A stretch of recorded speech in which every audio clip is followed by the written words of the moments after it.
if you survive someone that you love and they've died, that's a type of heartbreak. But it also refers to like a heart that's literally broken, as in it doesn't work anymore, and Mm. what happens when your heart doesn't work so good. Mm. You're dead. You're dead, yeah. So we'll see kind of both uses of that in this passage today. So as for Daniel O'Connell's heart, I feel like I said that too chipperly. Mm-hmm. We'll see lots of evidence of broken hearts today. As for Daniel O'Connell, um, his wish upon his death was that his heart would be buried in Rome.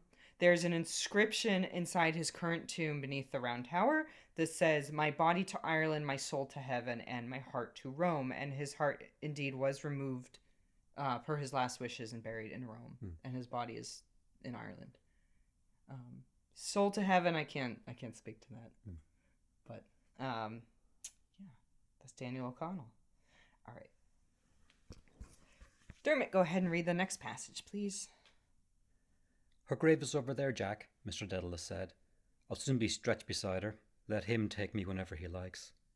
Breaking down, he began to weep to himself quietly, stumbling a little in his walk.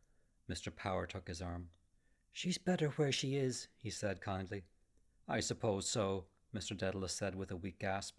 I suppose she's in heaven if there is a heaven. Okay.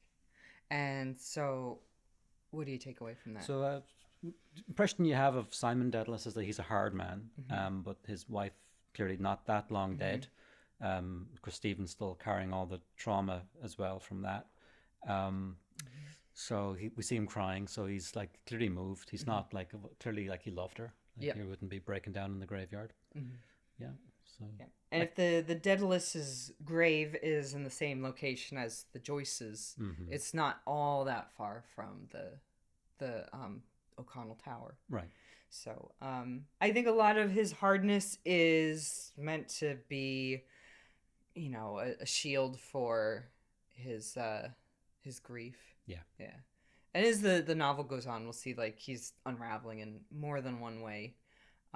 Stephen's obviously not doing well, but I think Simon is very much worse. Yeah. Yeah. He has a better kind of social exterior. Yeah. But Well, he's younger too. Like he's got his life ahead of him, but for the father, it's pretty much over. yeah, and I think that was true in Joyce's life as well. When his mother died, it really like their family kind of fell apart. Yeah. So we'll cover those more when we come to them. All right, let's talk about Tom Kernan. Corny Kelleher stepped aside from his rank and allowed the mourners to plod by. Sad occasions, Mr. Kernan began politely. Mr. Bloom closed his eyes and sadly twice bowed his head. The others are putting on their hats, Mr. Kernan said. I suppose we can do so too. We're the last. The cemetery is a treacherous place. They covered their heads. The reverend gentleman read the service too quickly, don't you think? Mr. Kernan said with reproof. Mr. Bloom nodded gravely, looking in the quick bloodshot eyes.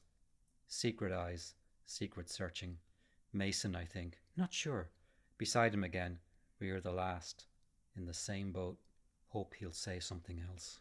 But there's always this suspicion about whether or not certain folks are Masons.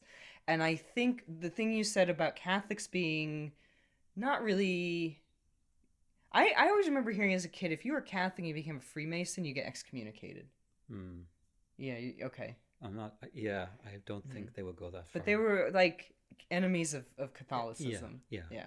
The because I think getting vague now, but the Masons might be descended from the Knights Templar. I think that was kind of the mythology of it. Who knows? Yeah. Then the Catholics have the Knights of Columbanus or whatever. It's their like sort of equivalent of it. The Knights of Columbus. Knight of Columbus, is it? Yeah. Knights of Columbus, that's it, yeah. Because that's what, I mean, when I grew up in Illinois, like, both of those are just two different clubs of old men. Welcome to the club number 908. You have joined the sacred order of the stonecutters, who since ancient times have split the rocks of ignorance that obscure the light of knowledge and truth.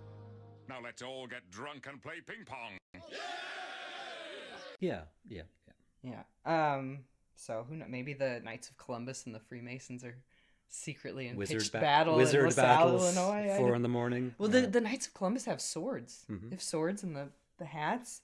I always thought I love when the Knights of Columbus would show up to something. I as a kid, that was great.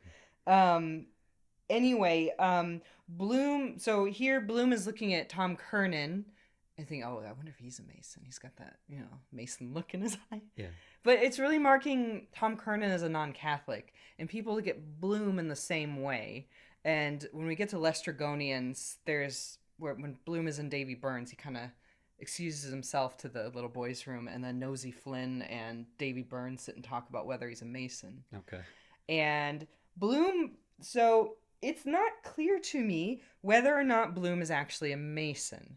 And again, like, I bet there's someone out there who knows this answer. You feel free to email me. I will eventually research this and have a stronger answer for you. Give me your handshake, your right hand. Let's see if we can get on camera here. This is why, for people on the podcast, this is why you need to join the Patreon so you can see the video. But there's a way of pinching the knuckles. You can, I think, with the thumb, not like I'm doing this so that the camera can show it. But you can pinch 1st degree, 2nd degree, 3rd degree Mason is how you convey as you handshake, your thumb goes around and squeezes the knuckle. But what if I were to shake your hand in this wise? Wah, wah, wait! Wah, wait! Well, I didn't realize you were a member.